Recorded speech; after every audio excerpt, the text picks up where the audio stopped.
This is GrumpyOZRetro episode 4, recorded on the 20th of September 2023. Some of the references made in this podcast may be out of date by the time you hear this. Whilst this episode is a bit less sweary than usual, there is much talk of a scatological nature. Listener discretion is advised. G'day and welcome to GrumpyOZRetro. This is Tony, and today we have a voice that may be a little bit familiar to you. That's not the way to sell a system. Yes, it's CD-ROM, and yes, it can do full motion video if that's what you really want to call that. It was terrible. It was so bad. And, you know, us as kids, we weren't fooled by it at all. Yes, it's Chris. 1/3 of This Week in Retro, 100% of 005 AGIMA, and all-round top bloke. We're stoked to have him on board today. But before we have a chat with him, it's time to do the usual. G'day, Craig. How's it going? Yeah, good, mate. Yourself? Going all right? Yeah, not badly. What have you been up to? Not a huge lot in Retroland, unfortunately. I sort of repaired a 64 and swapped out a SID. Had a 1541, and that just had the light on. Popped a couple of the chips. I actually ended up breaking some legs off the chips. They were so corroded, so that wasn't really my fault. I just sort of put the lid on that and put it into the pile of for spares. Working on my Man Pad. I've got gyprock is all done and cornices in, so it's pretty much getting close for second fix for comms and electrical and some lights. So pretty excited about that, and hopefully in a couple of weeks I'll be sort of moving into my pad. Sounds great, Craig. I know the man cave has been a long time coming. Must be nice to be towards the end of the project. Hopefully there isn't so much stress now as you're seeing the finishing line. Building a Man Pad. Look, I've got a shitload of computers. I reckon I've got 70. I've got over 100 machines, and I've 70 of those would be unique between consoles and stuff. I really want to get all this stuff into my Man Pad, and I've got like 3, 4, 500 box games and tapes and bloody calculators and all this shit. How do you get all this stuff out on display? This might be a pretty good one for the listeners. You know, I watch a fair few people with games rooms and stuff, and I think, oh, that looks really cool. That looks neat and tired. And I see a lot of them, they just look like shit tips. And they're like, I've got a really bad feeling that my thing's going to be like a shit tip. I'm going to have a bench. I'm going to have a Commodore 64, an Amiga, some sort of MMX, DOS, PC, a 233 or something. And then I'll have a spot for another machine that I'd like to rotate out, an Amstrad or a Speccy or whatever the flavour is for what I feel like. But yeah, how do you sort of get all your stuff out there, and do you stack your bloody Commodores up the wall? Do you box it all up and hide it away?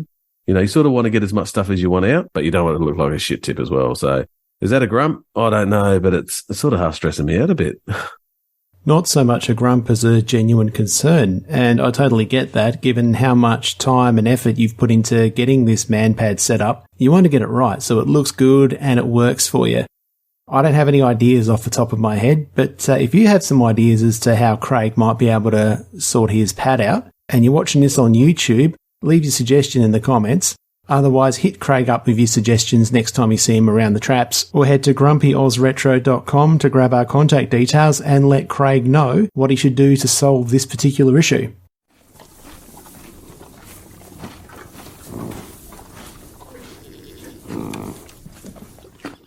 This month's feedback is overflowing. I think we're going to have to get a bigger stable to fit all the goodness within. There's been feedback coming from here, there and everywhere.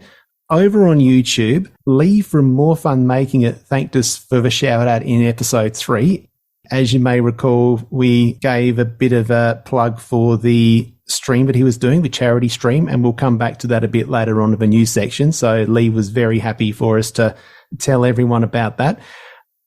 Speaking of Lee's, Lee from Lee Smith's Workshop also swung by and left some nice comments over on YouTube. There are also a couple of other comments that I'd like to go into, and one particularly I think is worth some serious consideration, and we can chew over that together in a sec. But you've got some feedback as well, Craig. Yeah, mate, I have received a little bit of feedback. There's a couple of guys I see at work, and someone was complaining that wasn't really grumpy enough. You know, we need to turn up the grump, but, you know, you can't come across too whingy all the time. So we'll just let the grump, maybe, you know, it's a bit of a roller coaster, that grump. Just let it go up and down and see where it ends up each month. I think it's a bit of a laugh. Oh, look, it's funny. The grump thing, or lack thereof, seems to be a fairly common theme, because Sherpa got in touch with us And he reckons that we could do a bit more grump. But what he's also suggesting is that maybe one grump is enough and that we should go for a good cop, bad cop. There kind of is a bit of a good cop, bad cop when we're talking about Macs. Well, I guess it depends on the Mac, but there are certain Macs where I will go into bat for them and, yeah. Two bad cops don't make a good Mac. That's really profound. Yeah, I'll leave that with you. It's sort of funny. Actually, I was chatting to somebody else. So we're trying to get iGames set up for them. There's a new CF you can download. Basically, rip it and drop it on your Amiga, and it just boots up, and you can just select a game. It's actually well sorted, pretty cool actually. And he goes, "Oh, why don't you just drop that into your pod? You know, maybe a bit more info about it, because version 2.41 I think's just come out." You start chatting to someone, and next thing you know, they start giving you a bit of a mini plug. I did see somebody else sent me a bit of a link that it popped up in some other weird podcast feed. Yeah, it's great to get leads from listeners as well about things they might want us to talk about. And that's the whole point with the feedback. We've got our contact details on the website, GrumpyOZRetro.com, and we'd be absolutely delighted to have you reach out to us if you want to tell us something or give us a heads up about something that's really cool that you've seen or done. We'd always love to hear from you.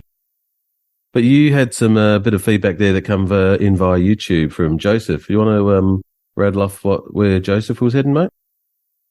Yes, and this is some really good feedback, very well thought out, and this is something which anyone that's been collecting for a little while, it's the elephant in the room. It always comes up in conversations, and I think we'd be best served if I read out Joseph's comment verbatim, and then we can pick up and run with it from there. Thank you, chaps. I listen to the podcast and love your show. If it fits in anywhere, could you please do a special or two on 1, where to buy your retro, as I only know Fleabay and Gumtree, and 2, how not to get ripped off. I find about half of the retro I buy has issues. Example 1, keyboard letter being 90% missing, a very selective keyboard photo in the eBay description or whatever. A break in the case that the sender tells me was a result of the courier, even though the exposed break shows the same yellowing as the rest of the case. I've had older, cheaper, or replacement chips in more expensive models of computers that look pristine on the outside, and so many other tales. Thanks again. So what do you reckon, Craig? Yeah, look, I think he's probably spot on. Look, my suggestion in terms of trying to track down stuff is you really have to be diligent on Gumtree and Facebook Marketplace, and you really got to know your stuff on eBay. If you get something on eBay and it's not what you actually requested and the photos are dodgy, eBay is pretty good at refunding a partial percentage. So I'll be pushing that pretty hard. And you just got to stick with your Gumtree and your Facebook hit lists, because they do disappear. You got to keep them up to date. You really got to chase stuff. That'd be my top tip for that. The other big one I reckon is actually joining either some Facebook groups or get on to a local club. Once you're on that local club, you get to know other people, you get to chat to people. You find out pretty early on that somebody's selling stuff. And, I'm in a couple of even other random little chat groups, and somebody will post something on there and there's a, PC for sale or a car for sale. And, you get first one in the dibs. Yeah, true. The other thing I would do is actually contact your local, if there's any scrappers around, or e-waste is a great spot to try and actually capture the market there. If you can make friends with your local guys at the dump, get a little few things here and there. That's a pretty good little target. Garage sales. The other way you can do it, but that's a bit of a tough slog. Look, I spent a whole day. I reckon I went to 28 op shops in one day. I had a day off, cruised around, and I think I got a couple of PlayStation games. It was just shitty, I got a Fallout Jigsaw, and I spent the whole day. Look, sometimes it's about being in the right place at the right time. Yeah, and just hassle out the people that you're actually buying the stuff from and make sure that it's actually what you're going to get and what you expect. Honestly, Craig, I probably can't add too much more to what you've already said, but I'm going to anyway. Absolutely spot on about the club stuff, and I think this works both ways. So if you've got stuff to sell, then you want to make sure that you're looking after your fellow club members or your community members if you're in a community, however you get together. By that I mean have a bit of a knowledge of what stuff might sell for on eBay and just take the eBay tax off, and maybe also kind of go a little bit of a mates rate sort of thing. E-waste is an absolutely fantastic way to get some stuff, but that can be slim pickings, and also at the same time, it's not practical for everyone, because there are some parts of the world where, you might be listening to this and it might be impossible to, because your local e-waste centre may not be allowed to. There might be like local bylaws or something like that prohibiting them. But if you can, that's certainly something I'd encourage. As far as eBay goes, probably the biggest thing to remember with eBay is just because someone's asking a certain price, it doesn't mean that's what it sells for. So you want to look at the sold listings when you do your searches. So whatever's on the market at the moment, it might be what they're actually selling for, but in some cases they're not. And there are some machines that will sit there for months because the seller has unrealistic expectations and they don't want to meet the market. So I think knowing what the market's actually doing is also going to help you from a buyer's perspective. Now, as for the stuff with the not getting ripped off, there are certain machines that I would be very reluctant to buy without internal photographs. I'm thinking along the lines of the Commodore 64 on eBay that's allegedly, not tested, but it turns out that 3/4 of the chips are missing. You want to get as many pictures as you can. Another classic example is Macs. If you're looking to buy a second-hand Mac that's not tested or isn't working, and it's particularly from the classic Mac, the 68K era, try and get some internal photographs if you can. Otherwise, assume that they're battery bomb to buggery and they're basically scrap value. I wouldn't pay any more than like $100 for an untested SE30, and that's only because it's an SE30. If it wasn't for that, then I'd pay $100 less. Let's put it that way. Guaranteed to get capacitor pus with those things for sure. Look, and I'll give you one final hot tip. It's, as we say at the end of GrumpyOZRetro, stay retro. I pretty much wear a Casio calculator watch whenever I go out. I've got my Commodore 64 shirt on, and every opportunity I take, I mention something about Commodore 64 or this or that, and it's amazing the number of people that'll come up to you and go, oh, so-and-so, my uncle's got an old Commodore, or he's got an old couple of PCs. Are you interested? When I got given a Commodore PC5 from a lady I sort of got chatting to at work, she goes, oh, it's my dad's machine. Are you interested in it? We were going to take it to e-waste. Like the screen, the box, the whole keyboard in mint condition. And I'm like, yeah, she just dropped it into work for me. So yeah, chatting to people is the other thing. So yeah, every opportunity I take, I mention a Commodore 64 or some old sort of retro shit. I love retro stuff, movies and all that. And it's amazing if we can make that connection. Hey, you might only get 1 out of 30 or 40 hits, but they tend to I had a friend hit me up and said, oh, there's a bloke up the road. I know I've been friends with him for years. He's got 30 odd those Donkey Kong / Space Invader handhelds. And he's looking to get rid of them. Are you interested? They're like, yeah. And he was like, 10 minutes up the road. So touch base and ended up buying a heap of those off him. So yeah, stay retro. Time for our retro news roundup. Craig, what have you got for us? Yeah, Tony, Atari age sale. Like, everyone seems to be losing their shit over it, and I personally don't give a shit. Do you give a shit? No. My comment is, good luck to the guy. If he's flogged it off and he's made a few bucks out of it, well, he's probably ran it for the last 25 years, so good luck to him. So, yeah. But I still don't give a shit. Moving on. I see a couple of months after Vintage is the New Old closed its doors, it's reopened. Do you know a little bit more about this? Not a huge amount, but I do know it's been taken over by Commodore Blog and Call Apple. So Commodore Blog used to post quite a few articles on there. I did jump over there to have a look. There was no new articles on there. The domain's for sale for $26,000, by the way, which is a little bit weird. But I did chat to Paolo, who's the previous owner, and we're potentially going to have a bit of a chat with him, and we might bring him on the pod for a quick 5-10 minute yak about what his involvement was with it, why he ran it, what was the big gain out of it. So I'd suggest that it's probably going to get a bit of a facelift in the next month or so. But that's about all I know. But it's good to see that it's back. I'm glad to see it's back too, because it's a fantastic site and exciting times ahead. I guess all we can do is watch this space. Another quick one that popped up in the feed this week, Tony, was a ISA card that somebody's bodged on a HDMI adapter onto it. So there's a lot of people that don't run CRTs and they just run LCDs. Some of those newer LCDs don't even have a VGA port. But yeah, if you've got an old clunker there, you want to be able to throw it on the test bench or take it to a retro meet and you don't want to lug a CRT, whack on one of these ISA cards and pump it out to HDMI. So that was pretty cool. The last bit of news for this month is a follow-on from earlier news.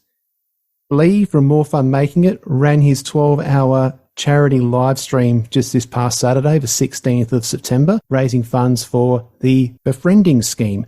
And it's a charity that's very close to his heart.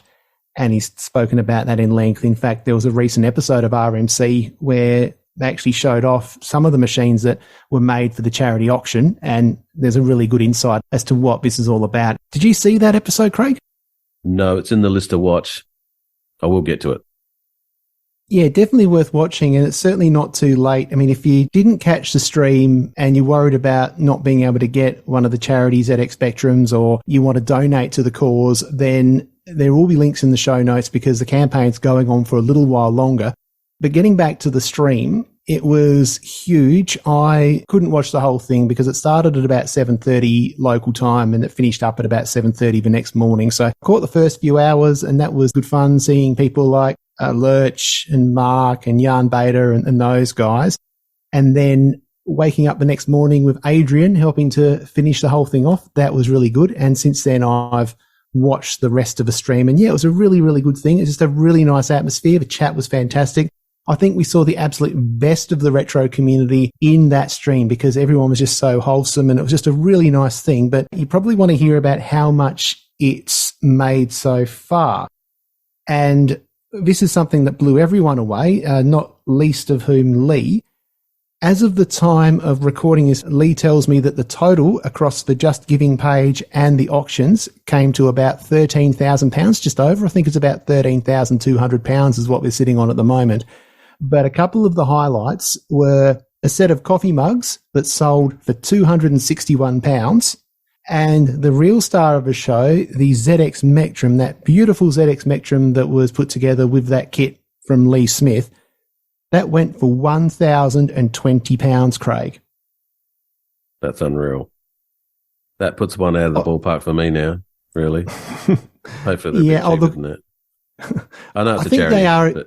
Yeah. Well, that's it. It's a charity, and I know you can actually buy the plans for the ZX Spectrum from Lee. So if you've got a big enough 3D printer, you can print your own Spectrum case from plans that you buy from Lee, and it also includes the details of where to buy the key switches and all that kind of guff. But the fact that people dug so deep for the charity is just amazing. In fact, so much so that the dude that bought the Spectrum, he said in that chat he would pay £1,500 for that Spectrum. So when it sold for £1,020, a few minutes later, after he'd paid for that ZX Spectrum, he chucked another £500 into the Just Giving pot. So that just goes to show there's obviously some people out there that are really passionate about the hobby and are passionate about projects like this that do have a few dollars to spend. And I think it's wonderful that there are people in that kind of position. And even if you're not, every little bit helps.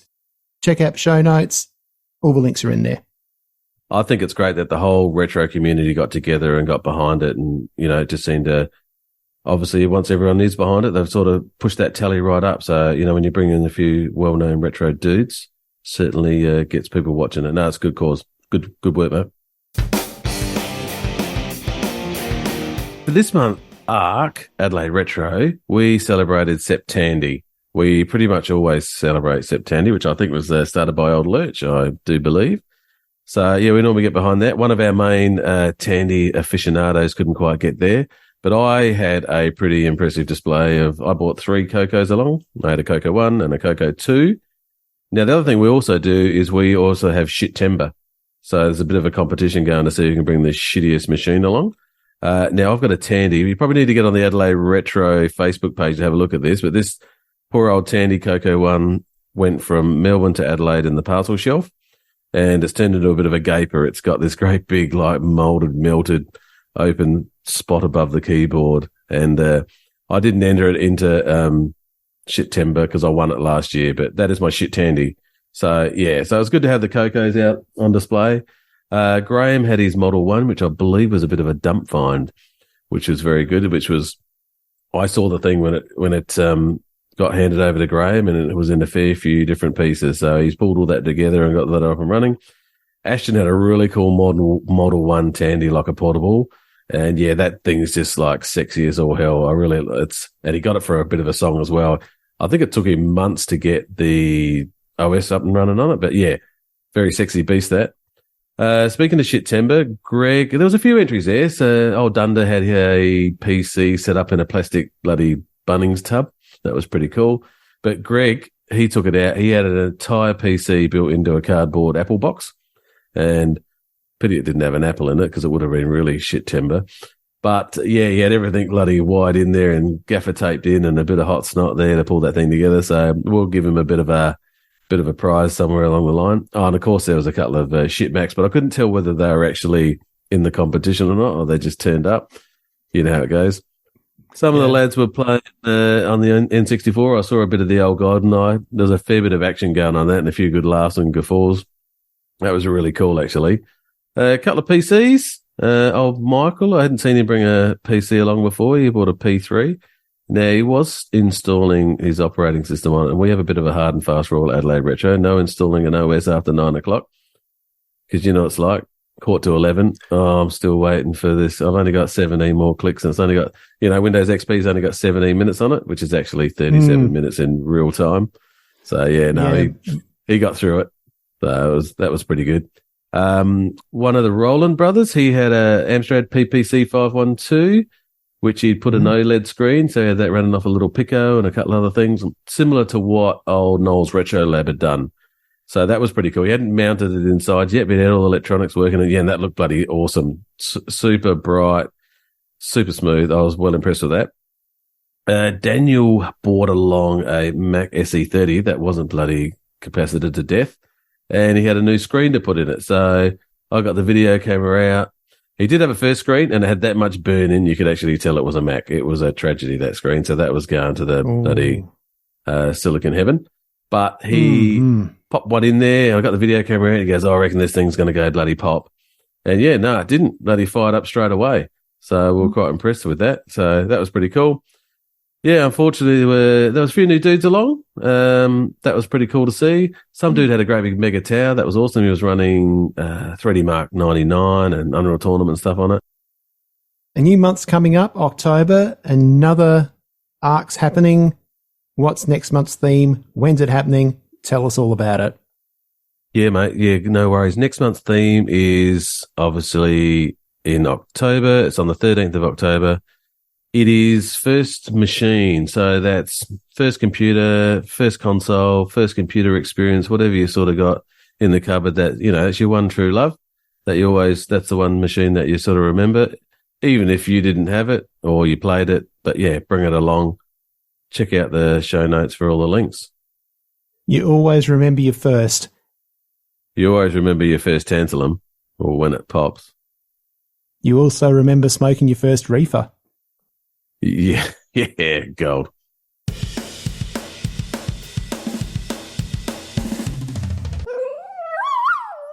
This month's underdogs really are underdogs because they don't really have very many subscribers at all. And to be honest, I'm a little bit surprised because these are both great channels that put out some fantastic content.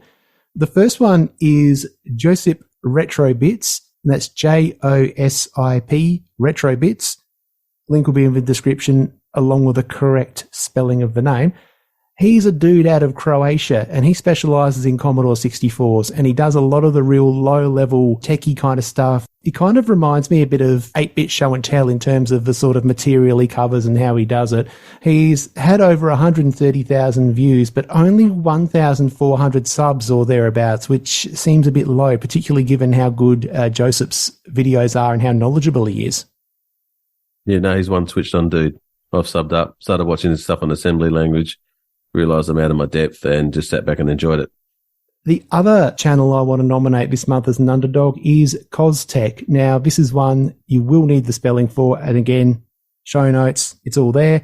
He's only got 500 subs, and he's had about 50,000 views. He's an American guy, and he's been making videos for 3 years. He does some gaming, he does some pickup videos and thrifting and some repairs. Whole vibe is pretty chill. Subbed up to that as well, mate. He's got a couple of game room videos I watched, and I actually like the colour of the paint he's used. So I've picked something that, yeah, I'll just see it come through the feed. Maybe some inspo for your game room, Craig. Yes, yeah, no. He's got a lot of little handhelds, actually. That was pretty cool. He's got a great handheld collection, so yeah, I did like that.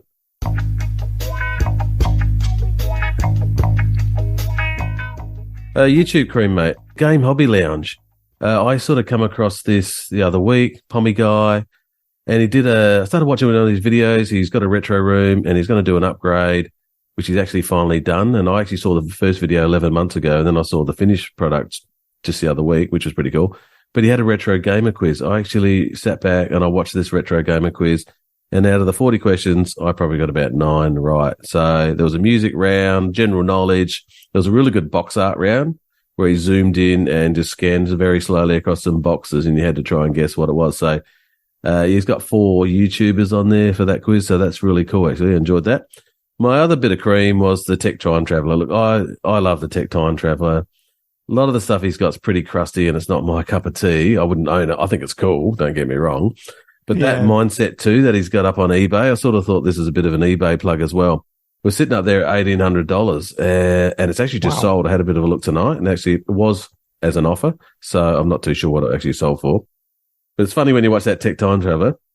It was a Mindset 2, and he's there like, all of a sudden, I pulled out my Mindset 1, and I've got 3 variants of it, and those Mindset 2 machines are really cool. They got this like indented spot for where the floppy goes. Very cool looking machine. Yeah. I'd never heard of them. Yeah. You're a bit of a Tech Time Traveller fan there, Tony? Oh, he's made so much fantastic content over the years. Definitely one of those channels that you have to watch rather than just listen to. And I'm just grateful for all the stuff he puts out there. He's got so much weird and wonderful stuff, and he knows what he's talking about, and he's very passionate. I mean, if you're not subscribed to Tech Time Traveller, then what are you doing? Subscribe now. Yep, totally agree, mate. I must admit, I sat there for 45 minutes the other day watching him just like go through hard drive to see if they work on it. And I'm there like, why am I watching this? But I actually really enjoyed it. So, yeah, he's great. He's got a great passion and a great way of presenting stuff. As legendary Australian singer-songwriter Paul Kelly once sang, "From little things, big things grow." Today's guest is living proof. From the simple act of buying back a cherished childhood item about 5 years ago, Chris has grown his YouTube channel into almost 2,000 subs. He's joined a leading retro podcast and has just started a new YouTube channel as a vehicle to promote his local vintage computer user group. Craig and I still can't work out how Chris found the time to chat with us, but we're glad he did. What we like to do is we like to start with the origin story.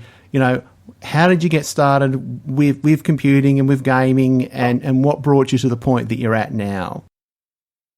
My earliest gaming memory was on a Vectrex, so 2 doors down, a neighbour, friend called Neil, who was a year younger than me. Their family had borrowed a Vectrex. I don't believe they owned it because I only saw it there like twice. And it's a memory that stuck with me, is playing on this Vectrex, playing, is it Mindstorm, the asteroids clone that's built into the Vectrex? I think it's called Mindstorm. And Spike, the platformer. Only 2 games we played. I'm probably about 5, maybe 6 years old. Neil's a year younger than me, not Neil from RMC. No, don't get confused. So, mate called Neil. And I think it's from that moment on, in that period, we didn't have any systems in our house. So it was, if you went out to the shops, there would be micros or Atari 2600s in the shops rigged up for people to play on. And if I wasn't playing on it, it was because there was a kid or a queue of kids in front of me and I was watching them play. And it was just this fascination with the fact that, obviously back then, the television was a one-way thing. It was passive. And suddenly you could control what happened on the screen. And that, from as young as I can remember, was just the magic for me.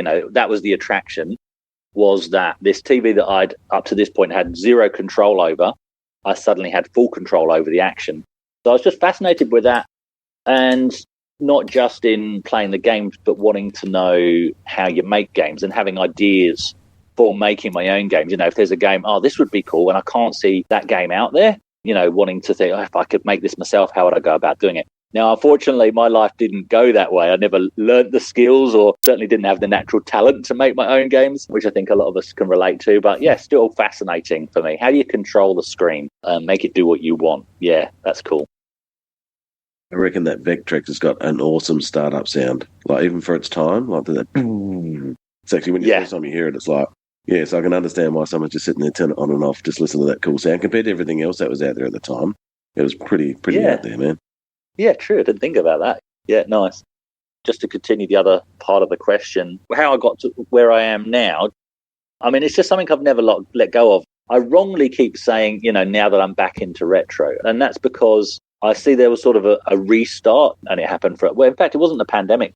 It was 2018, after seeing a C64 Mini in the shops.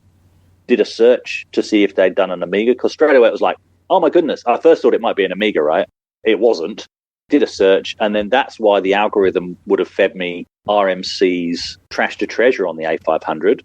And from there, it was just like, bang, I need one. So that's why I keep saying, like, I've come back into retro. But the reality is I've never left gaming. I've never left computers. I've had a career in IT, multimedia development. I've always been fascinated, always upgrading. Latest games console, latest kit in the PC. PC's kind of slowed down a bit because it's just, you just spend all your time buying another graphics card for more than you could buy a games console. And the difference for me, and look, I'm not going to invite the wrath of the PC master race.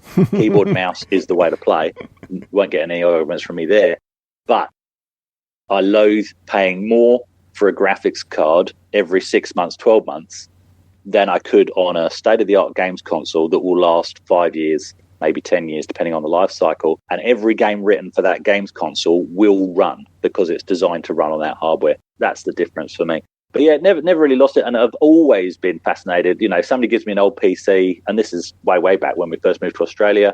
Somebody gave us a 486. Wish I still had it now, because now they're hard to get hold of. 486DX. First thing I did was, all right, fantastic. Let's get this thing set up with Pac-Man and Space Invaders and let my kids play on it, get them to experience some old games that I loved growing up. So it's always been in my psyche, you know, sort of just enjoying the current, but also the stuff I grew up with as well. So how do you feel when you get a machine that's actually already completely restored? Like, I love it when I get a bit of a dump find or something and it's grungy as all hell and you go, I think I'm going to enjoy pulling this thing to bits. How's your vision on that? That's where I think I'm a bit different in this sphere, because I want the machines to be working. I want them to be clean from when I first picked them up.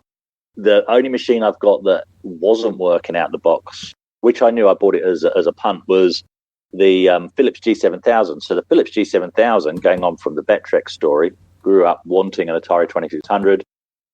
My sister, who worked overseas at the time, bought the family a Philips G7000, which is a Magnavox Odyssey 2. Fantastic system. In terms of, you know, wanting to recollect the systems from my past, that's one of the ones I've collected, and I think it cost me like $50. And so I knew, okay, at this price point, it's probably not going to work. That was the case when I bought it back in 2018. So it's got sound but no picture, which probably means the PAL encoder chip's dead, right?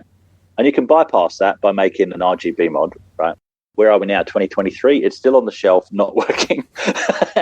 So I'm really not into the restoration side. I've bought all the stuff. I made the composite mod thinking that might fix it, because it might have been the modulator. Could have been the modulator that had died. Obviously, you eliminate that by making the composite mod. So I've made the composite mod. I can use a soldering iron. I'm not great, but it's certainly not my forte. It was still the same effect. Still had, even going through this composite mod, had sound, no vision. So it's like, okay, it's the PAL encoder chip. So I've bought all the stuff I need to make the RGB mod, but I've just not got off my backside and done it. It really isn't my thing. I prefer if I buy a system and yet pay a little bit more for this privilege. Not too fussed about looks, but that's a bonus. I want to just plug it in and go. What I love about the whole community is there are people like yourself and like Neil and Lurch and all of that who are into the restoration, because that's great, because there is those of us like myself who just want to play the games. There has to be somebody out there that knows how to restore the stuff to make it available for people like me who just want to plug it in and have some fun. So it's good balance. There are so many retro channels out there, people taking different approaches. And one thing I've always enjoyed about your channel, Chris, is how it's almost like a vlog. And what you've gone and done is a vlog. You originally started out trying to buy back your childhood, which I thought was actually a really cool way to address this. And I guess my question here is twofold. First up, what drove you to take this particular approach with your content? And how did you come up with the idea in the first place? Basically, I think when I decided, okay, let's make a video about this, a couple of things had happened. I'd watched a few channels. Obviously, Dan Wood was a good one, and his earlier stuff, where he's talking about things like Amiga Forever and stuff like that. And I've done video stuff in the past. I've actually done videos about cars and stuff because I like cars. So it's not that I was new to making videos. But at that time, all I'd done was I'd purchased the Amiga 500 Batman pack on eBay now. So a bit of backstory here. Obviously, I've moved from, if people are confused about my accent, I moved from the UK. So everybody in the UK now thinks I sound Australian because I now live in Australia, have done since the end of 2002. But everybody in Australia thinks I sound English and nobody knows where the hell I come from, right? That's the reality of my life. But anyway, I'm over here in Australia and I get, because of the algorithm, because on Neil's videos, etc., I've seen this A500 Batman pack come up on eBay, but it's in England. So I'm like, okay, that's fine. I can do this. And I hit up a schoolmate. We used to play Amiga together back in the day. And I knew he'd recollected at some point. And he goes, I don't see them come up in that condition often. If it was my money, buy it. That's exactly what I did. Hit play, quickly ask permission from the financial advisor who was next to me. It's first thing in the morning, still lying in bed, bring up the phone. Nikki, I'm buying this. Click. That was me asking permission. And then I had it, because of obviously the size of it, not wanting it to get damaged, I had that shipped to a family address in the UK. So then I've got 12 months to wait. Okay, so I've already got a Christmas trip planned so this is 2018, Christmas trip planned for end of 2019. So I've got 12 months to wait. I was so excited, like seriously, mentally excited as if I was a kid again. This massive rush of nostalgia, this realization that I've got an Amiga 500 boxed Batman pack just like I had back in 1989. Can't even communicate how excited I was. Literally, like a kid again. But I had this gap. So it was like the original YouTube idea was just to catalog that wait period, that 12 months. And the plan was to sort of revisit some of the games I remember from the Batman pack and the 10-Star Games pack, because I got the two together back in 1989. And then sort of polish it off with picking the Batman pack up at Christmas 2019. And that's a nice little journey, and that's where it could stop. But it didn't stop. You think that's going to be it. All I need is this Amiga 500 Batman pack, and I'm happy. And then you see another video, and it might not be about this thing, right? There might be a video about, I don't know, an Atari or something I've never even touched. But in the background, you see a Spectrum Plus 3 on the shelf. And you go, oh, yeah, I have one of those. Oh, that's a good-looking machine. And suddenly you're on eBay looking at Spectrum Plus 3s. And then so if you've got one of those, well, you might as well do a video about it now that you've got a YouTube channel. And then you see somebody covering an Acorn Electron. Oh, Acorn Electron, that was the worst machine I ever. Oh, actually, no. Oh, actually, look, that is a really nice looking. Look at that green grid across the back, and listen to those keys. And so you're on eBay again, and then that arrives, and you might as well make another. And that's how it continues, Tony. It hasn't stopped because I keep jumping on eBay and buying new things, basically.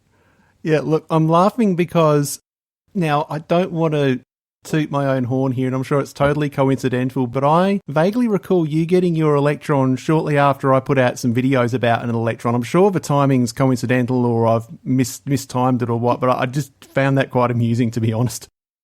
Do you know what? I think as I was saying it just then, I thought, actually, I think it was one of your videos that was the catalyst. I actually think that's true. Yeah, sorry about that, Chris. That was another good gamble, though, because that wasn't expensive at all. And that I did have shipped from the UK. So I'd suddenly gone, I'm not going to, I can't wait for this stuff. It needs to arrive now, right? You pay for the device and then you pay for postage to Australia. That's been one of the best machines. They're just bulletproof and it works. It's got the original PSU. It's not an aftermarket PSU or anything like that. And it just seems rock solid. He says, thinking, well, when was the last time I actually tried it? But the last time I tried it, it was rock solid. Chris, I know you're a pretty big Amiga guy. Have you always been into Amigas, or, what was obviously the Spectrum, you've already talked about that a little bit, and that must pull a few heartstrings there. Is that your sort of first machine, or what tickles your fancy back in the old school? Well, let's talk about what I wanted and what I got. So I wanted an Atari 2600, got a Philips G7000 instead. Wanted a Spectrum 48K, got an Acorn Electron instead, which I only learned recently. My brother won in a card game, but that's another story for another time.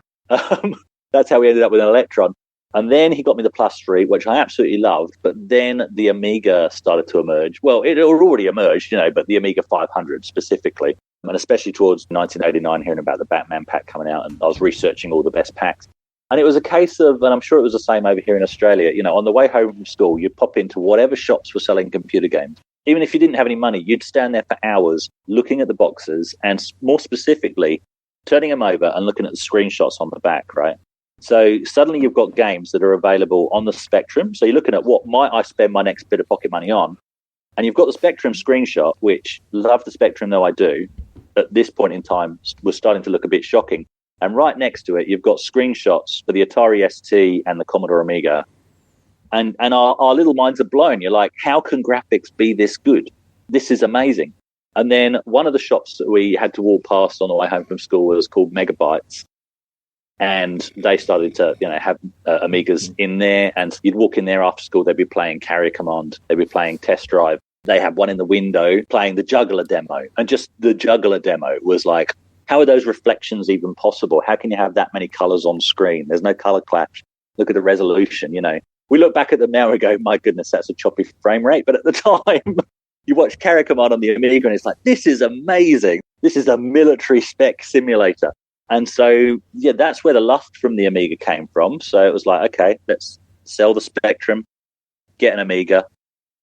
The truth is, I didn't have the Amiga. I'm not one of these guys that had the Amiga and then just stuck with it and refused to let it die. And there's some still in the community now that have never, ever dropped Amiga. And in fact, some of them, I think, are in denial that it ever stopped being current. And that's fine. I'm not having a go at anybody. I think that's fantastic. But the reality for me was, even though it's sort of central to my childhood memories and the systems I was into, it literally is the center of my, retro computing universe, if I could put it that way. I was probably only had it for about 3 years before I felt the need to upgrade to a PC. Chris, you've been a co-host on This Week in Retro now for a couple of years. How did you find the jump from being a YouTuber to a podcast host? The hardest thing for me to learn, well, there's a couple of things. I absolutely love, doing the podcast. It's fantastic. It's a really good thing to, put my time into. But on my own channel, I shoot from the hip. It's whatever comes out of my mouth. I've got better at editing that down, I think. I hope. But, there's a freedom because it's my own content. Whereas obviously for the podcast, we want it to be accurate. So obviously there's some research.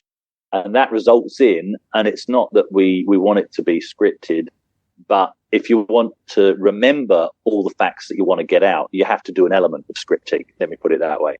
And then we have some free conversation around that as well. So reading from a script is not an easy thing. That's taken some time to become comfortable with. And the other thing is I'm a very visual person. So, and the thing with This Week in Retro and why I love doing it and I love even watching it back, which I do. I'll say that, hands up. No shame, I watch my own podcast, but I love seeing the visuals that accompany the conversation. But you have to be mindful that a lot of people just listen to it on their way to work, in their car or whatever. So if you hold up a box, someone's got to describe that box. If you're commenting on a picture, maybe a piece of AI or some art that somebody's done on an Amiga, you've got to describe those things. And that's a challenge as well, because if you don't describe them, a whole massive section of your audience loses out. And you can't just leave it as dead air going, look at this picture, that's nice, and move on, because there's nothing. That's no content. Absolutely love it. Yeah, it's good fun. I like it. I feel like we haven't talked enough about Amigas, dude. I'm a bit like you. We can definitely talk more about Amigas. Why, if you only grew up with the A500, do you now have 5? Something like that. You were pretty excited about getting an A1200. It was more about just seeing what that A1200 could do with the AGA graphics. You were pretty keen from the videos I saw. You seem to be playing through a reasonable number of games and enjoying the extra colours. It's a funny thing. I mean, you say enjoy the extra colours. Am I actually seeing them? I know they're there, in all honesty. Yeah. And I think this is down to the quality of the pixel art for the developers that were making games for the A500. Some of the earlier stuff, not so much, because they were just 8-bit ports pushed up to the 16-bit machines. ST ports, unfortunately. And ST ports as well. But when you get to the really good stuff, and Swiv is one of my go-to examples on it, also Shadow of the Beast, the way they've used the limited color is so amazing and pulling, visual tricks on your brain to make you think there's more colors than there actually are. When you get an A1200, it's all very exciting, but that's why I specifically ask people, what's a good AGA game? What are games that really show off AGA? Banshee's one that you... Banshee? I was about to say Banshee. Yeah. Yeah. Awesome. Which is a great game. Aladdin? Okay. Yeah. I'm not really a platformer, but that does look really cool. They spend a lot of time and effort in that. Oh, the Beholder 2. Okay. That would be a good one to get into, actually. Yeah. But it's sort of, I actually found it quite hard to go, oh my goodness, these colors, there's so much more colors. It's not like it's obvious. I guess that's what I'm saying. And I don't think that's because there's any issues with the A1200. I think it's just because people have really squeezed everything they could out of the A500. You've got a CD32, A500, a 1200. Yeah, so I got the Yeah, got the A500, which is the center of my collection, like I've said. A1200 was more a curiosity, like you said. And also, I think it's the best machine because you've got WHD load and all of that. And even though there's not many AGA games, at least you can also play AGA games. I think if you just wanted an Amiga that could play everything you ever wanted to play, it's the A1200. You know, it just ticks all those boxes. And it's still kind of reminiscent of the A500. You still got the same keyboard essentially, and you still got the numeric keypad. Workbench. Yeah. It just looks like a slightly smaller A500, but it's got the 32-bit grump underneath, plus hard drive, all of that kind of stuff. That's why I really love the A1200. So I do have a CD32, and the only reason I have it was a machine I was ignoring, love the fact that it exists. Don't really understand why Commodore wanted to consolize the Amiga, but sure, whatever, that's part of the history. But it was when I was in the UK last year and somebody on Discord offered me one at a price I couldn't refuse because I knew what the prices were doing. And it was only the machine, no power pack, no controller, nothing. And so I tossed and turned for a few nights while I was over there, and I thought, I will kick myself if I don't buy it at that price. It was not on my radar at all. But now that I've got it, I love owning it. So that's sort of got the A500, A1200, CD32. It's actually 4. It's not 5. I've got it's 4. I think that's right. So the last one, which I haven't shown much at all, is the CD-TV. And that's, I know. Yeah, right. And the weird thing about the CD-TV is I remember seeing one. I only ever saw one in the wild. And again, it was Megabytes. So my favorite go-to store back in the UK, but they moved store. So it was a smaller store. And I don't know if you know the story, but because Commodore were so, well, again, I've said this is one of my Amigas, but, you know, according to Commodore, it's not an Amiga. It's a Commodore CD-TV. Wasn't branded Amiga, right? Even though inside it's an A500. What Commodore wanted to do is they didn't want it to be associated with, A, with the Amiga, and B, with computers. They wanted it to be its own thing. So they actually had rules about how close it could be in a shop to Amigas and computers because they wanted it to be a piece of hi-fi kit. That was part of the branding rules. This little shop, tiny little pokey place, you know, I think his name was John, the owner of the shop, but anyway, probably wrong, but blurred memories. So he'd literally got the Amigas at one end right by the door and the window, and right up the other end of the shop, tiny shop, smaller than the room I'm in now, that's where he put a plinth with a monitor and the CD-TV, because then that was just within the rules. It's all he could do is literally from the front of the shop to the back of the shop. All we got to see on it was Psycho Killer. That's not the way to sell a system. Yes, it's CD-ROM, and yes, it can do full motion video if that's what you really want to call that. It was terrible. It was so bad. And, you know, us as kids, we weren't fooled by it at all. And so I think it's quite amusing. And I love these underdog stories. It seems weird, you know, we're into collecting computers. And the ones that are most collectible are the ones that were just complete and utter failures, because really they weren't that great. And I think the great thing about the CD-TV, which is why I'm so pleased to have one, is it's emerged, in my view, as the best looking Amiga ever made. I mean, this thing, everything else at the time was beige, and this thing is just beautiful black. There's nice, beautiful little sort of soft green panels along the front lighting up. You can use it as a CD player. You can play games on it. And I remember, you know, playing it in the shop with the IR controller. It was like, well, IR controllers are crap. And you're thinking about the struggle to use an 80s or early 90s infrared remote on your TV. And it was always, you know, you'd be stabbing it for hours before it did anything. And so again, we dismiss that. Well, that's not going to work. That's going to be rubbish. If you've ever played on one recently, it's a shock how responsive that controller is. Like, yeah, you got to have line of sight, obviously, because it's IR. It's not Bluetooth or anything like that. But I can stand at the back from one end of the room to the other and just play on this thing. And I can't tell that I'm not connected via a wire. It's really nice. The pad inside, you know, the membrane, one that I've got at least, is really responsive, works flawlessly all the time. What's one of the main games I've been playing on it? Turrican 2. It's a fast-paced platform shooter. Yeah. No problems at all. It's a really surprising system. The main reason I got my hands on that was a mate locally. He had it, and he actually wanted to buy a slightly better one, cosmetically. So this machine is all working, but he's a bit of a perfectionist in his collection, and he wanted to have a slightly better looking one, whereas the one that he sold me has got just a couple of little dings and scratches on the case. I said, look, Matt, it's bad timing, but what price you thinking? And he gave me a price, and I'm like, damn it. There's no way I can leave that sitting there at that price, because I will kick myself. And I'm not going to tell you the price, because it's a good mate. Let me put it this way. I asked him several times before I bought it off him, are you sure this is all you want for it? And he said, yep. And then even after, I said, mate, are you sure you don't want to buy this back and sell it to somebody else for a higher price? The thing is, if he'd given it to me at market value, then I wouldn't have bought it. This is the scenario because, again, I was literally about to jump on a plane to go to another UK visit. So it's not like I had the spare cash lying around. So it was either I take it at this bargain price or I'm not buying it. Somebody else will buy it and he'll get probably twice the amount of money for it if he sold it to somebody else. That's why I have that. But it's now, yes, right time. It's the pride of my collection, I think, now in terms of the Amigas, if we're allowed to call it that. But I haven't done much with it in terms of videos because I'm waiting to get a hi-fi stack. I want to try and I haven't seen anybody do this, so please, nobody in the whole of the internet steal my idea here. But I want to see how well it works. Somebody will. I want to see how well it works in the scenario that Commodore were trying to market it as a piece of hi-fi equipment that happened to play video games, and how nicely does it match that environment. And I think it's going to be a pleasant experience. But I need to find a hi-fi stack now. This is a dangerous hobby. Yeah, no, I'd love a CD TV, but it's on the list. Good man. I'm glad you got a bargain. It's good when you get something like that. Yeah, that's awesome. Good. Very good. It's on my list, but yeah, it's an ever-fading list of expensive Amigas. I justified that one to the wife. I said, and it is honest, I said, this is the last Amiga I want.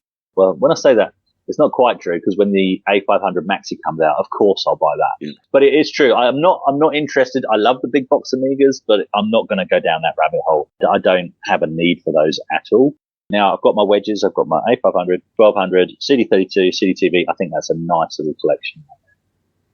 Yeah, the CD-TV, it's funny the way Commodore marketed it. I remember seeing the CD-TV in one of the major electrical retailers here. You'd walk into the front and center, there was a big display with a CD-TV. If I recall, they had it hooked up to a screen. I think they had it in a stack system. I forget. It might have been like a Pioneer or Marantz or whatever they were selling at the time. It was like one of their nicer systems that they had.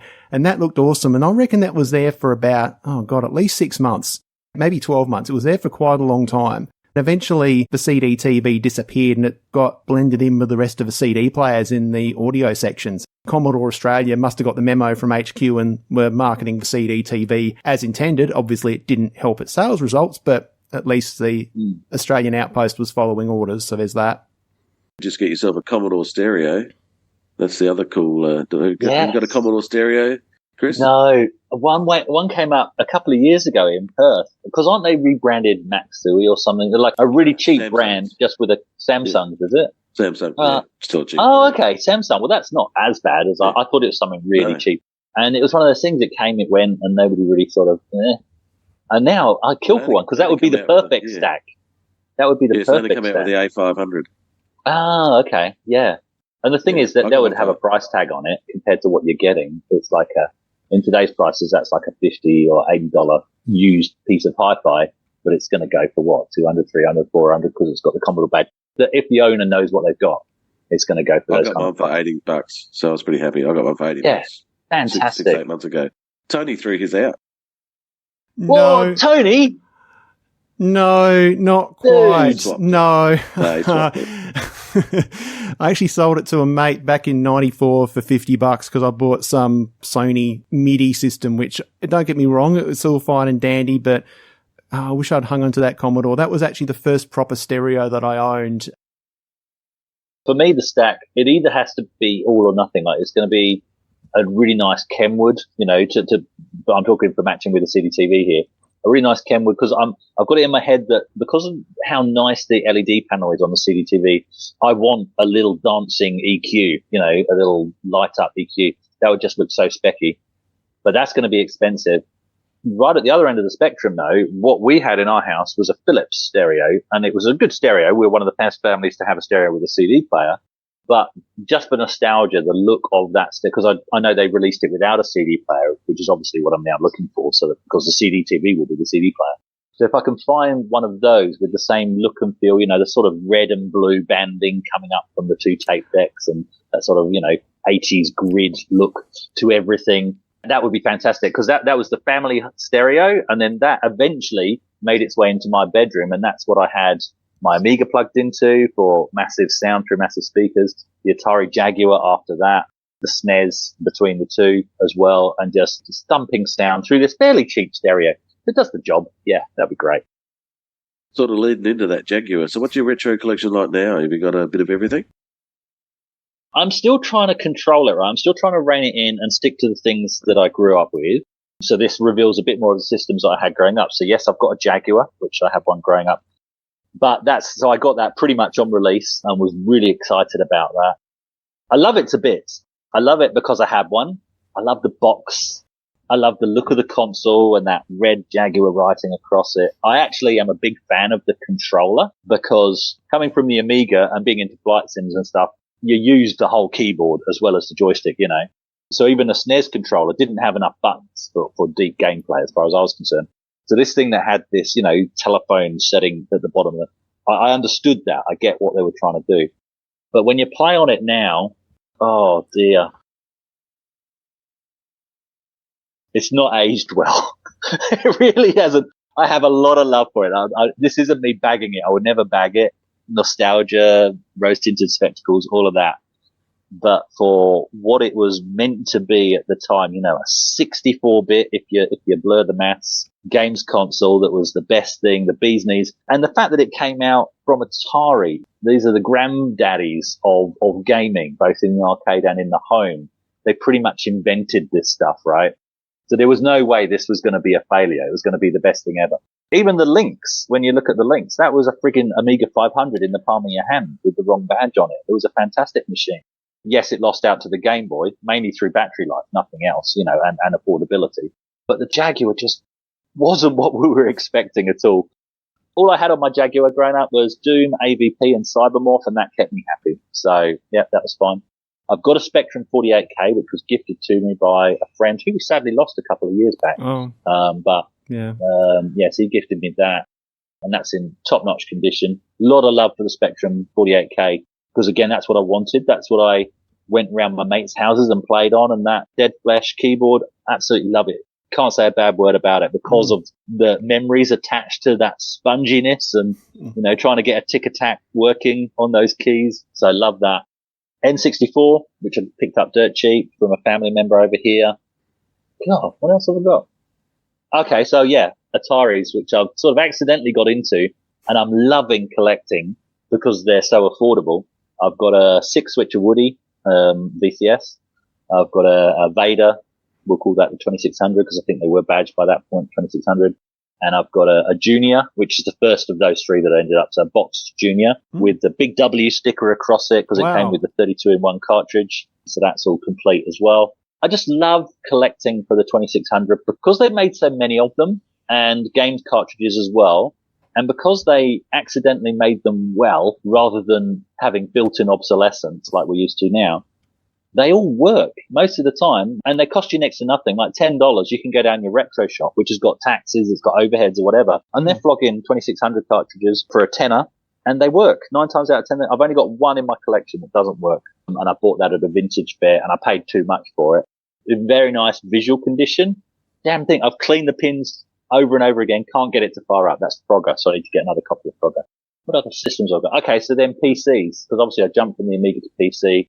I've got a 386 DX, which is not the same because the one I had growing up was an Amstrad, but this is the same spec, same speed, same RAM, 4 meg of RAM. So that's just to sort of relive those early PC gaming days, DOS gaming. And then the last machine I've just brought back from the UK on my last trip was the last PC I actually built myself before I left the UK, which is a Pentium 3 550 with a TNT2 graphics card in. So you're getting you're getting towards the end of what I would call retro with that machine. I'd left that with my dad so that he could Skype me when we moved over here. And then it had failed a couple of times and it wasn't working. So I've got that over here. I've got it working again by swapping out the power supply. And I've just put Windows 98 back on it because he'd put XP over it. So I'm slowly setting that machine back up how it was when I left it. So trying to software-wise bring it back to how I remember that machine being. I can see you getting on the plane with your beige Pentium P3. Oh, yeah, it's my carry-on luggage. It's my baby. Let's talk about that. How do you get stuff from the UK, right? How do you get it over here? Well, a mate of mine's got a Model B, and he showed me some photos. He goes, the mate's going, he's got it at home. He's going back to the UK. He's going to bring back me this Model B, BBC. Yeah. And I'm like, oh, cool. So he ends up bringing it on his hand luggage. He had a disk drive in that. His kids had to dump their kilogram of lollies because he was overweight. So his kids had to sacrifice all their lollies to get that BBC micro back to Australia. So that's how you do it, mate. Yeah, that is so worth it. The PC that I just brought back, because that was big, that actually went in my case. So I risked that because it's a fairly solid case anyway. So I'd specifically packed when I went over there with not too many clothes and the right size hand luggage bag so that on the return trip, I could put the case surrounded by some of my clothes. So that was the bubble wrap, was clothes. And then the rest of the clothes was in my hand luggage. And I wasn't overweight in either bag. So that was cool. When I picked up the A500, the box went in the case.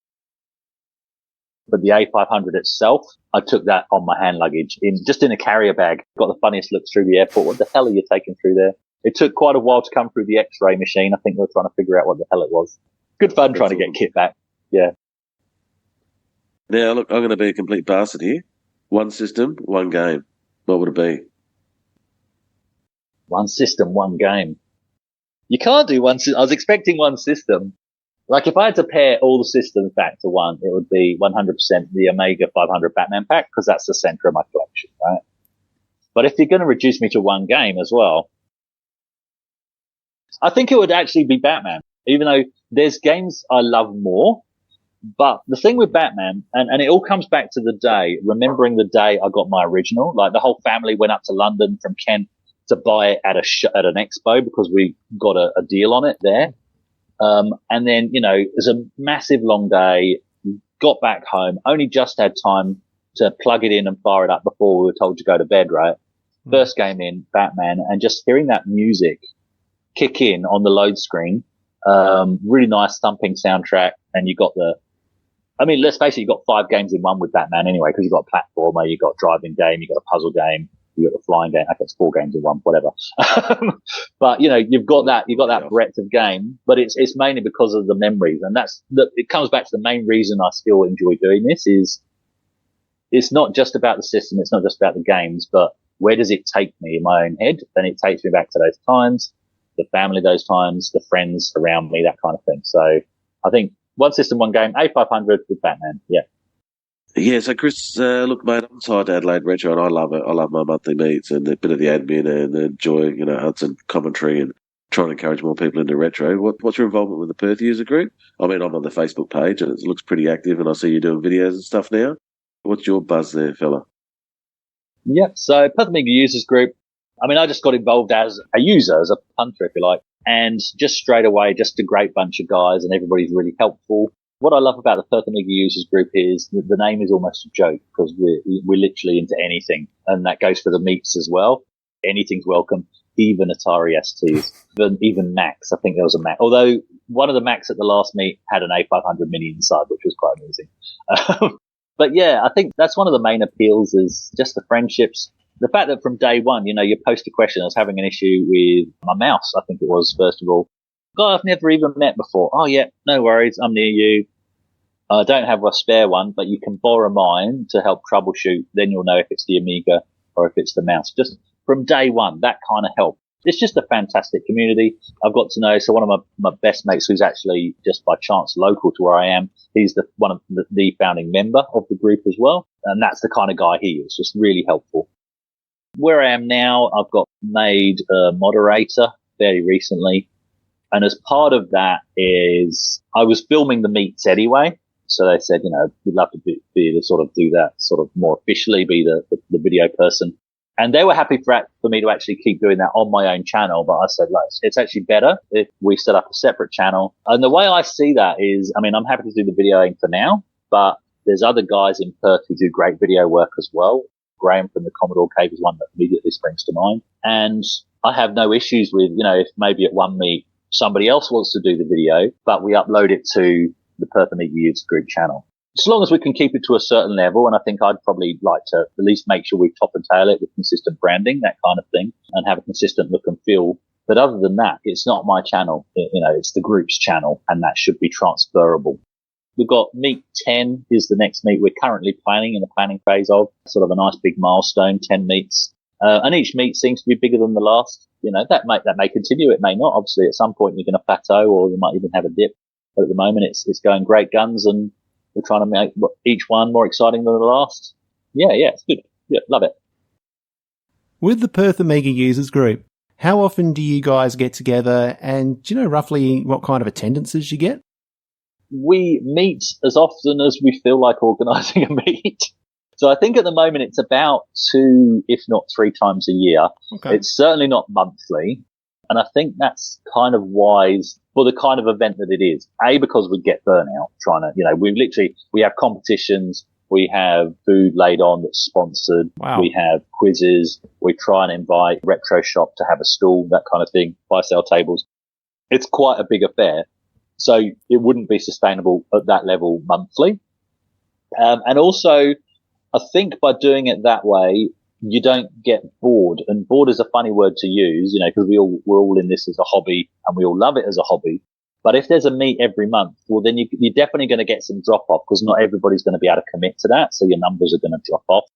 And it will be a case of if there isn't anything new, why am I going to this? And I think that goes for any hobby. I mean, I used to be in the Japanese car seat and you go to car meet after car meet after car meet. And suddenly one day you go, why am I going to these car parks at 2 a.m. to look at 10 other cars that look just like the one I've got? And it's the same cars that turn up to every single meet. It's not specifically about this hobby. It's across the board. Do it too often and it's going to become stale. So I think we've got a wise approach there. Yeah. In terms of attendance, I think it was over 60 people. That's he says right. Tentatively with a rising inflection. But I know the one before that was around 50 odd and I'm pretty sure it was around 60 at meet 9. So yeah, good numbers, especially for Perth. It's just Perth, you know. Yeah. You said it. Oh, we meet every month, and it's. I think sometimes you are right. It is a fair bit. It's not a lot to organise, but yeah, if you've got lots of machines, it's easy. I try not to bring the same machine twice. So yeah, it does get a little bit. Oh, what am I going to bring? That's why we generally have a theme. So like it was tTandy or like December, we always get a good turnout. Console month coming up, so there'll always be lots of people pulling out weird consoles. So it is a fair bit of work, though. I know where you're coming from. But anyway. Yeah. I love it. I like the idea of themes, and that's something I've floated. Don't think I'm speaking out of turn here, but even just the idea of just encouraging people, even if we don't have an event theme, but come up with a theme for your display. And then maybe there's sort of a bit of even if it's just for bragging rights, you know, sort of a best display of the night sort of announcement or something like that, just to encourage people to sort of go that one step further. I did at one of the meets, I just set my table up as a Star Wars table. So I had the A500 playing Star Wars Arcade, and I had my IBM Aptiva playing X-Wing. And then in between, I had a heap of my original Star Wars toys all over the table, and borrowed my son's lightsaber and ran the battery out, having that as a nice neon light going from one end to the other, and just that kind of thing. Just theme it up, you know, good fun. That's awesome. I've got a personal Amiga theme. I like to bring an Amiga every event, even if it's a Mac themed. I'll just run Shapeshifter on it. Nice. That's the thing with these user groups, and it's a wonderful thing that there are still so many people getting together and having these sorts of meetings. And the thing is with that is there's no right or wrong way to do it. Perth Amiga Users Group does a fantastic job with the big meetings. I think one of our Adelaide guys, Finn, may have actually gone over there a couple of months ago to check that out, Craig. That's my understanding. Yes, he did, yes. But also the meetings are a little bit more often, a bit more intimate. It's almost like you're getting together with a bunch of mates at the pub or at someone's house, but instead of sitting around and drinking, well, there is a little bit of that, but instead of, you know, just sitting around and drinking for the sake of it, you're bringing your computers, you're showing off cool stuff, you're razzing each other up, like the meeting last month where 2 Andrews conspired with their friggin' eye lamps. That was good fun, you know, we kind of have a bit of bants. It's a really good thing. So I don't think there's a right or a wrong way. I think personally, if you've got a group in your local area, just jump on it. And if you don't have a group in your local area, look into starting one. That's just my opinion anyway.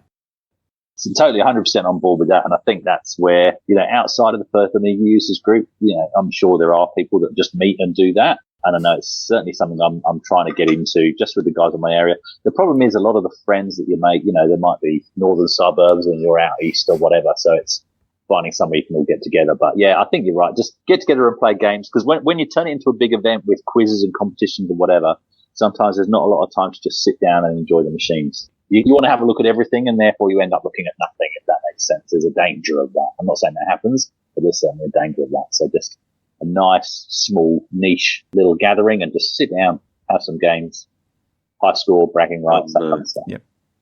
Yeah, I'm building a Man Pad at the moment out the back there, and I'm hoping to be able to run some LAN parties, get a bit of Unreal Tournament and that going, and I can't wait to get like 8 dudes out there and just everyone set their PCs up like we used to in the old days. We used to do it like every 3 months for about 15 years we did that. It was bloody awesome. Nice. But, everyone moves on, so heading back to the 90s I am. Fantastic. Well, here's one, Chris, we always do on GrumpyOZRetro, and what's your grump, mate? What's the grumpy goat at? Where are you going? No, look, the community's great. The hobby's great. The only thing that does give me a bit of a grump is flippers, but they also, they have their place, and I'll quantify that statement in a moment. But basically, I really don't like, and I have no particular person in mind when I say this, but when you see people sort of boasting that they bought something cheap and then a couple of weeks later they're selling it at above eBay value, that I don't like. I would like to see this hobby accessible to as many people as possible. And for people to do what I'm doing, which is enjoying buying the stuff that they grew up with. And not everybody has the same expendable income at this stage in life. Yeah. It's not the reality of it. And this stuff is getting expensive. So less of that and more of the community pricing, as I would call it, is what I would like to see. But where I say flippers do have a place, I would not have found the Amiga 500 Batman pack if it wasn't for an eBay flipper. He clearly got lucky, bought it off a guy who had stashed it in his loft all boxed. I would have had no way of getting my hands on that if it wasn't for an eBay reseller. So they do have their place. It means we can find it. Yeah. Chris, I'm the complete opposite. I keep buying stuff and go, I'm going to flip this on. And then I look at it and go, that's too bloody good. I'm keeping that Commodore 64. I'll put it in the cupboard. So I can't bring myself to flip stuff. If I do on-sell stuff, I try and sell it at the price that I got it. Does that make sense? Yeah, I'll get a few things in from the UK. I'll get a bunch of, like a 64 with a whole bunch of games and the cassette deck. And then I'll just flip the 64 on and keep all the tapes, and I'll just in it for the games. Yeah. So that's what I tend to do. Yeah, exactly. And that's the best way to do it sometimes. Yeah. And I have no issues with that kind of thing at all. Or even if you've got lucky and you've got something in a charity shop for a couple of dollars and you know it's worth 20, then there's nothing wrong with that. But if a mate's sold it to you through a group for, half its market value, and then you flip it a couple of weeks later for market value, that's just poor form. I'll be honest, I've flipped a few things in the past, and I probably will again in the future. The rationale for that is I've tried the arbitrage thing, getting stuff in from the UK and then selling it and making a profit, and that's worked quite okay. It's managed to work out I got a couple of free things out of it by the time, you factor in all the costs and stuff. Other things as well have been stuff that I bought cheap because it hasn't worked. I've repaired it, I've restored it, and then I've unsold it. There's not a hell of a lot of money in it. I've done that with a couple of ZX Spectrums. I wouldn't mind making a video one day to kind of go through the economics of doing that particular type of flip, because the economics really aren't there, but you do it for the love of it and just to get that machine in someone else's hands. Because I don't need like 7 48K speckies lying around when 4 will do me. So if there's a few like freshened up ones out there in the hands of casual gamers, British dudes who are in their 50s, like expats, because they're usually the people that have bought them off me. And I see no problem with that. Like you were saying there, Tony, I mean, if you paid the import charges and the postage and whatever, then that's fair. You kind of want to try and scrape some of that back. And equally, if you put time and effort into a machine, there's nothing wrong with then changing the value of the system because you've actually invested time and components and whatever. Yeah, when you import it from the UK, but you're the one accepting the risk too. I've just imported a 64. It could have 2 dead chips in it. The keyboard might be buggered. So, there's a little bit of give and take there, but some people are making an industry out of it. Yeah, but like Chris said, Craig, the people that are making an industry of it, they're putting in the hard yards, going to the garage sales, they're aggregating this stuff, they're putting their own sort of margin on top because obviously they've got a business to run, they're paying taxes and stuff, and you're paying for the convenience. I know some people get bent out of shape when they see these sellers. They do serve a purpose. With this particular journey that Chris is on, wouldn't have started were it not for someone doing that in the UK. I think also it's important to support your local retro shops as well, which is another form of flipping, but it's a legit form. They've gone out, they've done the hard yards, they've found the stuff, bought it in bulk, gambled their own money in the fact that they'd maybe profit in this. And then they've got the overheads of a shop, the lease, the technology behind running a shop, staffing. So they're actually creating employment opportunities for the local community as well. And what I'm finding with the retro shops over here, yes, some of it is, wall-to-wall Master System, Mega Drive, SNES, whatever. But occasionally they'll have big box PC games from the 90s. They'll have Amiga stuff, ST stuff, lots of Atari 2600 stuff. That's where to grab that kind of stuff. But a lot of the time it's cheaper than eBay. And so my habit now for buying is, and in fact I did this just this last week, is hit up my local retro shops just by messaging. I don't need to drive to every single suburb. Just message, hey, look, I'm looking for this game. Do you have it in stock? Because I'm about to pull the trigger on eBay, but if you've got it, I'll buy it from you. Because if we don't use those stores, they will disappear and we'll regret that. So yeah, love the local retro shops. They're fantastic. You'll appreciate this, Chris. The best retro shop in Adelaide is a Cash Converters. Oh, no, I couldn't believe that. Yeah. I picked up some stuff from Cashies. Again, PS3 and Xbox 360 era stuff, but I've seen them have Commodore 64 cassette tapes in the cabinet and that kind of stuff, SNES, N64, and usually lots of consoles, all in their shrink wrap, and you've got some kind of warranty with that as well. So yeah, I know I'm all for Cashies. They can be a great source.